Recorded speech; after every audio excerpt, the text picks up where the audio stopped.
Thanks to all of you for showing up, because as we know, showing up is, the first step to success. And I think that RMI has been very beneficial over the course of the time that they've been doing this. How many years, Mike?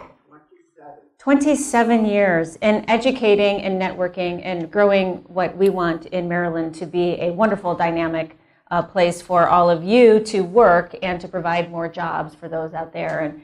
And as Mike said, over the course of 4 years working with RMI on all kinds of workforce stuff and the regulatory stuff, and I want to acknowledge them. For those of you that do not know, RMI was our very first apprenticeship ambassador in the state of Maryland because of what we know that this industry can do in order to be able to bring up the new generation of workers within the industry of manufacturing. And you'll hear more about that with the 4.0 initiatives and what we have to do in order to be able to make great strides in that. But apprenticeships is a big part of that, and so I'm very grateful to this organization for acknowledging that type of an opportunity and to giving young kids an opportunity to be successful. So thank you very much. So basically, what RMI is doing and what they have done over the last couple of decades is what the governor wants to be able to achieve. Right? We want to be able to achieve a great, friendly work environment for not only manufacturers, but all businesses. We want to be able to focus and create more jobs for those individuals. We want to get out of your way so that you can run your company. As Mike said, I believe that we've been able to make great strides in this with the Hogan administration over the last 4 years. It did start with the Regulatory Reform Commission. That was a big deal. That was 2 years of each and every agency digging in deep to make sure that we looked at what was intrusive, what those barriers were. In the end, through the help of others on the Regulatory Reform Commission, we were able to take 850 or so regulations just off the books. 850. But during that process, what we were able to determine was that there was also a lot of those kind of weird hidden fees and licensing requirements that were adding a lot to what in the course of business everybody had to be able to do in the state of Maryland. So in addition to the regulations that we took away 250 fees off the books throughout all of the agencies and said, you know what, there is no need for this. Let's take that money and put it back into the pockets of those hard-working individuals, both at individuals that it may have licenses or with those businesses that may have repetitive type of fees. That initiative alone saved taxpayers $111 million. That's a lot. But what that does is it allows us to be able to create a level playing field and where we want to go and what we want to do in the future. And we know we don't want to have any more of those duplicative type of fees and regulations. So we want to be able to make sure that we're open to you, to all of you that are in the community and in industry, to say, well, what is it that now we've kind of cleared the way, what is it that we can do to be of assistance? And we've gotten some wonderful ideas, some great recommendations about how to move forward. One of the big recommendations was, well, could you just let us know what you do in the government? Government resources sometimes are really the best kept secret, right? Government resources, yeah, they're there, we think they're there, but we don't know how to get them. We don't know what we have to do in order to be able to qualify for them. So the Commerce Cabinet worked together with the State Department of Assessments and Taxation. Yes, we worked with them really well, actually. One of the best agencies, organizations right now in state government. They are innovative and they're out there making things better for all of us. So we worked to create what we call the Maryland Business Expressway. Has anybody seen the Maryland Business Express? Just a couple of people. I recommend that if you're in business to be able to go on there and look at that, because it's a wonderful portal being able to link you to all of the great resources that we have in the state of Maryland, and we're continuing to add to that. So a startup business can go on there and they can say, wow, what is it that I need to do in order to be a business in the state of Maryland? And you'll click on a link and it'll take you to each of the agencies. You don't have to guess if you have to go to the Commerce Department, if you have to go to the Labor Department, if you have to go to the Comptroller's office. It directly links you to those places where you need to be. We then built on that. We built on that idea and said, what really is the workforce ecosystem in the state of Maryland? How are we as business owners able to find different types of workforce training opportunities for us that need to be able to train our workforce for the future? So we built on that, and we created the Maryland Business Expressway. We just added on to it, just added another little word. But that's great too, because the Department of Labor does the majority of workforce training in the state, but not all of it. The Department of Transportation through SHA, they have some construction training. The Department of Education has some training for those that have disabilities. So we were able to bring all of those resources together so that businesses don't have to be able to worry about that. And then so we have some coordination. We have some idea of where we're going to go and how we're going to do it. We said, now how are we going to spur the business? What are we going to put forward? And many of you here know about the More Jobs for Marylanders Act. That was a great initiative by the governor a couple years ago to make sure that we're able to incentivize the manufacturing community specifically so that you get credit for being able to grow and expand your business in the state of Maryland. We're really excited about that. And then we added on to that the Buy Maryland Cyber Tax Credit. The cyber community came to us and said, you know, we really want to be able to do business with people in Maryland.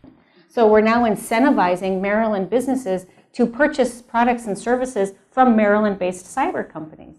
So there's tax credits that are involved in that. And that's really exciting because, in case you didn't know, Maryland is the cyber capital of the world. We have put our stake in the ground, and everybody is challenged to challenge us, but nobody is coming close at this point in time, so we're really excited about that. So now this brings us to Governor Hogan's second term and the great things that we're able to do and move forward and how we're going to build on the foundation that we've already built. So for those that do not know, this year in the legislative session, in case you don't know, the legislators are back in session in the General Assembly until April 8th.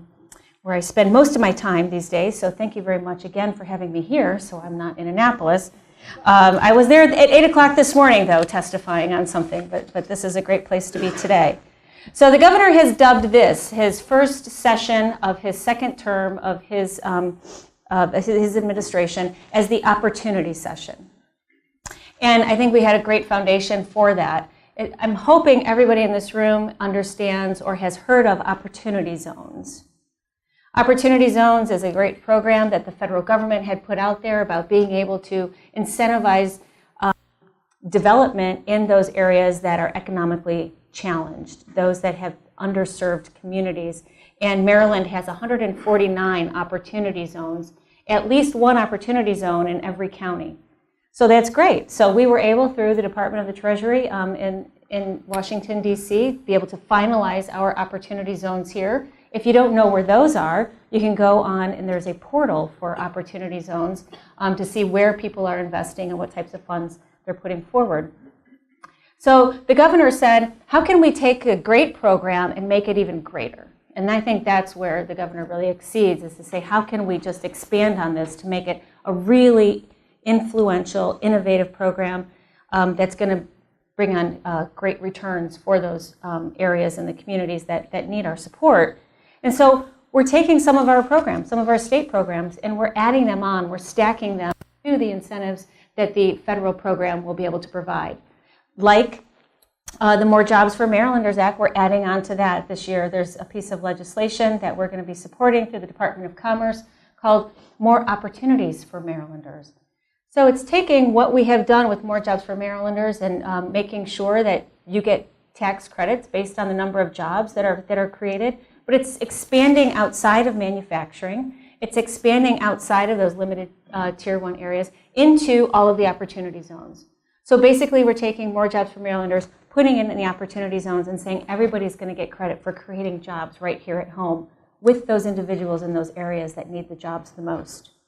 It's creating another fund for our EARN program. So excited about the EARN program. I'm sorry that it doesn't belong in my department anymore, but as the Secretary of Labor, there is not a better workforce program in the entire nation than employment advancement right now.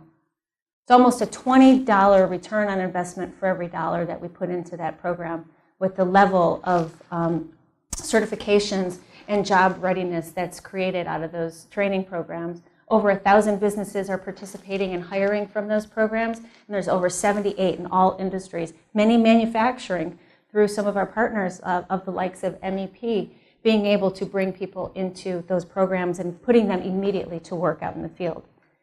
$3 million is going directly to Opportunity Zone Earn Workforce programs. That's great. So businesses are now saying, okay, let's pay attention to these areas. This sounds like something that's significant. And then $16 million is going to our friends at TEDCO in order to be able to create a tech environment, that startup kind of community to attract other sides of other investments from outside of Maryland. Those venture capitalists that are looking for a reason to come to Maryland, we've just now given them a reason to come to Maryland. And so that's really exciting. And then because the governor knows that, it doesn't all start and end with economic development, we have to have that educational component. The governor has this year looked at the P-TECH Opportunity Act of 2019, educating our youth in particular fields in which they can get involved in areas like manufacturing, advanced manufacturing, engineering in high school. They enroll in a high school, a P-TECH school. They get a 4-year high school diploma and a 2-year college degree, all at the same time without paying a penny.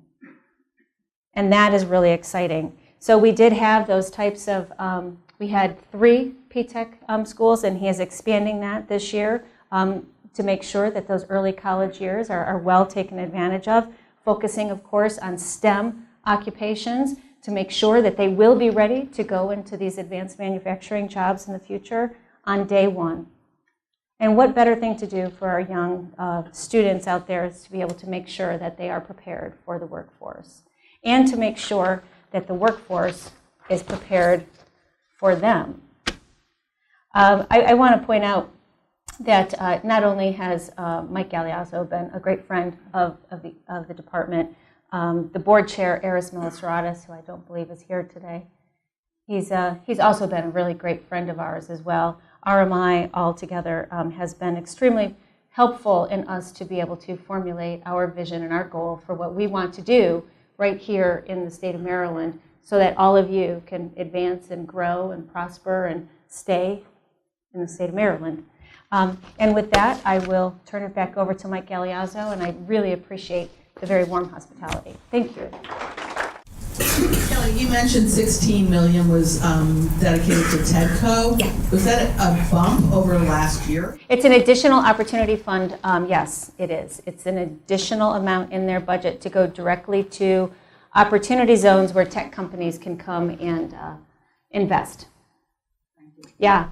And the idea of that is to be able to draw in additional investments. So that is something that the Department of Commerce cannot do, but TEDCO can do, where they can create investment funds as opposed to something like capital funds. Yes, I'd like to know your thoughts on moving to $15 an hour for minimum wage. You would like to know my thoughts about it. Well, this is my thought 8 years ago when I started as a freshman delegate from Frederick County in the House of Delegates. I fought against the original increase in the minimum wage. So what I'm going to say is that, speaking for myself, I probably would oppose that. Speaking for the governor, I'm not speaking for the governor. How's that? What we do know is that there are some challenges. Obviously, even at the $10.10 minimum wage that we have right now in the state, it's very difficult and it's very challenging for businesses to compete with neighboring states that have not had an increase in their minimum wage. We understand that it is an extra barrier to being able to grow in the state of Maryland, and it has been a burden to some businesses. 2 years ago, when I guess it was a year ago officially that it finally went into law, the Maryland Healthy Working Families Act, the paid sick leave as we know it. I may have spoken to some of you about that. We were, as an administration, opposed to the way that was going to be administered and the competitiveness that Maryland would have in relation to the other states. That's what we worry about at the Department of Commerce, is being able to attract businesses based on an entire portfolio of either the regulations, the taxes, the fees, the mandates. Labor law is one of them. I don't know if I answered it. I tried not to. Thank you, Kelly, and welcome again to your new opportunity. Margie Coda with Harbor Designs and Manufacturing. We are located in an opportunity zone, so thank you very much for that. Good. My question is really, can we put in place a similar cyber tax credit for manufacturing tax credits to encourage companies in Maryland, startups who we deal a lot with, to make their products right here in Maryland? To make them and sell them in Maryland? Make them, no, they're selling them all over, but to actually manufacture and make them here in Maryland, giving them tax credits back. I to think that's a great incentivize idea. to do that here in Maryland. I think that's a great idea. Thank you. Of course, probably not. I mean, the legislative session is currently going on, so we might have to wait till next year to talk about that. Or April. We'll talk about it in April.